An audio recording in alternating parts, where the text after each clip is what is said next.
Let's Mike Nari News. नमस्कार, let's mic में आपका स्वागत है। नारी न्यूज के साथ मैं राखी जैन। आज हम नारी न्यूज में बात करेंगे एक ऐसे ऐतिहासिक फैसले की जिसने भारतीय सशस्त्र बलों में महिलाओं की भूमिका, उनके अधिकार और उनके सम्मान को एक नई दिशा दी है।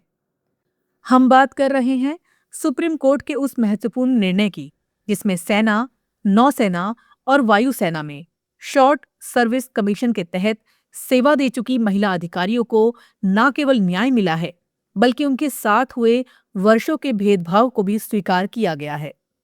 ये फैसला केवल एक कानूनी आदेश नहीं है, बल्कि ये उस संघर्ष की जीत है जो महिलाओं ने दशकों तक अपने अधिकारों के लिए लड़ाई ली। भारत में महिलाओं की भागीदारी हर क्षेत्र में बढ़ रही है, लेकिन जब बात सशस्त्र बलों की आती है तो ये सफर और भी चुनौतीपूर्ण रहा है। वर्दी पहनकर देश की रक्षा करना केवल एक पेशा नहीं, बल्कि एक जिम्मेदारी है जिसमें अनुशासन, साहस और समर्पण की पराकाष्ठा होती है।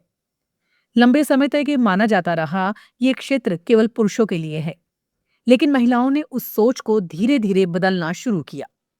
उन्होंने ये साबित किया कि वो भी उतनी ही सक्षम हैं, उतनी ही मजबूत हैं और उतनी ही प्रतिबद्ध हैं। सुप्रीम कोर्ट का यह फैसला इसी बदलाव की एक महत्वपूर्ण कड़ी है।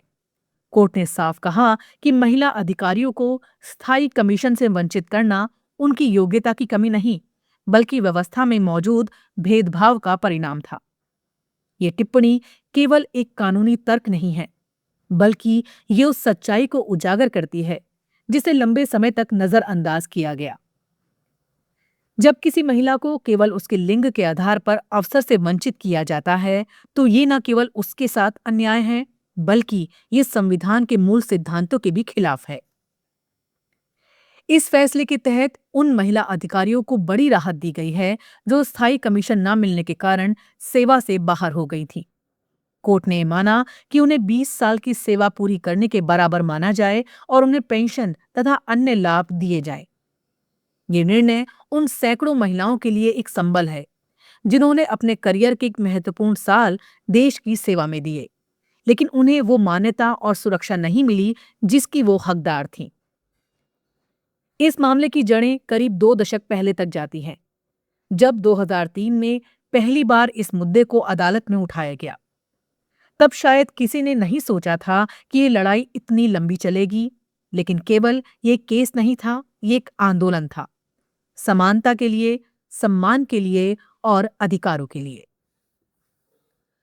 2010 में दिल्ली हाई कोर्ट ने महिलाओं के पक्ष में फैसला दिया, लेकिन इसके बाद भी ये मुद्दा पूरी तरह सुलझ नहीं पाया। सरकार की नीतियों में कई ऐसी शर्तें थीं जिन्होंने कई महिला अधिकारियों को इस लाभ से वंचित रखा। सुप्रीम कोर्ट ने अपने फैसले में ये भी कहा कि सशस्त्र बलों के भीतर मौजूद सिस्टेमैटिक भेदभाव ने महिलाओं को पीछे रखा।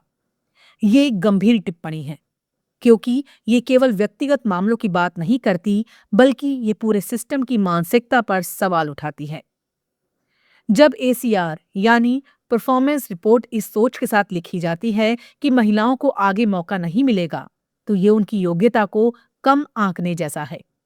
ये एक ऐसा पूर्वाग्रह है जो उनके करियर को प्रभावित करता है और उन्हें आगे बढ़ने से रोकता है। कोर्ट ने यह भी पाया कि कई मामलों में महिलाओं को जरूरी ट्रेनिंग और अवसर नहीं दिए गए, जिससे वो पुरुष अधिकारियों के मुकाबले पीछे रह गईं। ये स्थिति केवल असमानता नहीं, बल्कि अन्याय की श्रेणी में आती है, क्योंकि जब अवसर ही समान नहीं होंगे तो परिणाम कैसे समान हो सकते हैं। ये फैसला वर्तमान में सेवा दे रही महिला अधिकारियों के लिए भी महत्वपूर्ण है। अब यदि वो निर्धारित मानकों को पूरा करती हैं, तो उन्हें स्थायी कमीशन दिया जाएगा। ये एक सकारात्मक कदम है जो भविष्य में महिलाओं के लिए नए रास्ते खोलेगा। हालांकि इसके लिए अभी भी कई प्रक्रियाएं और शर्तें हैं, लेकिन ये शुरुआत है एक ऐसे बदलाव की जो धीरे धीरे पूरी व्यवस्था को प्रभावित करेगा। भारतीय सेना, नौसेना और वायुसेना में महिलाओं की स्थिति आज भी पूरी तरह समान नहीं है। थल सेना में अभी भी कई कॉम्बैट रोल्स में महिलाओं को अवसर नहीं मिलता, जबकि वायुसेना और नौसेना में स्थिति अपेक्षाकृत बेहतर है। लेकिन ये फैसला इस दिशा में एक मजबूत कदम है जो आने वाले समय में और बदलाव की उम्मीद जगाता है। इस पूरे घटनाक्रम में एक महत्वपूर्ण बात यह भी है कि ये फैसला केवल अदालत की पहल नहीं है, बल्कि ये उन महिलाओं की दृढ़ता का परिणाम है जिन्होंने हार नहीं मानी। उन्होंने सिस्टम को चुनौती दी, अपने अधिकारों के लिए आवाज उठाई और अंततः न्याय हासिल किया। ये उन सभी महिलाओं के लिए एक प्रेरणा है जो अपने जीवन में किसी भी प्रकार के भेदभाव का सामना कर रही हैं। ये भी जरूरी है कि हम इस फैसले को केवल एक कानूनी जीत के रूप में ना देखें, बल्कि इसे एक सामाजिक बदलाव के संकेत के रूप में समझें। जब देश की सर्वोच्च अदालत ये कहती है कि महिलाओं के साथ भेदभाव हुआ है, तो ये पूरे समाज के लिए एक संदेश है कि अब समय आ गया है जब हमें अपनी सोच बदलनी होगी। महिला सशक्तिकरण केवल नीतियों और योजनाओं तक सीमित नहीं है। ये एक सोच है, एक दृष्टिकोण है जो समाज के हर स्तर पर दिखाई देना चाहिए। जब तक हम महिलाओं को बराबरी का अवसर नहीं देंगे, तब तक हम एक समावेशी और न्यायपूर्ण समाज की कल्पना नहीं कर सकते। इस फैसले ने यह भी दिखाया है कि संविधान केवल एक दस्तावेज नहीं है, बल्कि ये एक जीवंत प्रणाली है जो हर नागरिक के अधिकारों की रक्षा करती है। जब भी किसी के साथ अन्याय होता है, तो न्यायपालिका उस अन्याय को सुधारने के लिए आगे आती है, और इस मामले में भी यही हुआ है। आज जब इस फैसले की बात करते हैं, तो ये केवल उन महिला अधिकारियों की कहानी नहीं है, बल्कि ये उस पूरे समाज की कहानी है जो धीरे धीरे बदलाव की ओर बढ़ रहा है। ये उस संघर्ष की कहानी है जिसमें धैर्य, साहस और विश्वास की जीत हुई है। लेकिन ये भी सच है कि ये सफर अभी पूरा नहीं हुआ है। अभी भी कई ऐसे क्षेत्र हैं जहां महिलाओं को समान अवसर नहीं मिलते। अभी भी कई ऐसी धारणाएं हैं जो महिलाओं की क्षमताओं को सीमित करती हैं। ऐसे में ये जरूरी है कि हम इस फैसले को एक शुरुआत के रूप में देखें, ना कि अंत के रूप में। आने वाले समय में ये देखना महत्वपूर्ण होगा कि इस फैसले को किस तरह लागू किया जाता है। क्या वास्तव में महिलाओं को वो अवसर मिलेगा जिसकी वो हकदार हैं? क्या सिस्टम में मौजूद पूर्वाग्रह खत्म होंगे? क्या महिलाओं को बराबरी का सम्मान मिलेगा? ये सभी सवाल अभी भी हमारे सामने हैं। नारी न्यूज में आज के इस विशेष कार्यक्रम में हमने उस फैसले को समझने की कोशिश की जिसने भारतीय सशस्त्र बलों में महिलाओं के अधिकारों को एक नई पहचान दी है।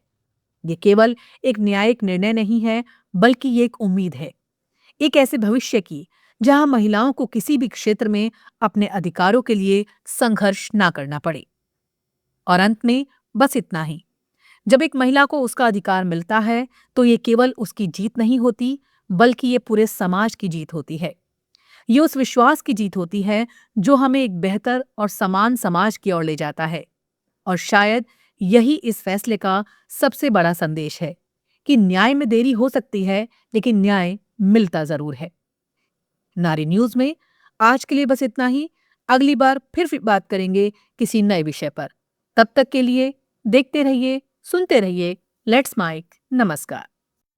आप सुन रहे थे let's mic more than radio. Follow कीजिए हमें हमारे सोशल मीडिया प्लेटफॉर्म्स पर। It's time for news. It's time for more than radio. Presenting the first radio news app, Let's Mic. Let's Mic, a news-based app on your phone where you get to watch and listen news, talk shows, interviews, radio show podcasts. On Let's Mic, you get all relevant information of TV, print, radio, podcast, and digital. Let's Mic talks about every segment of life.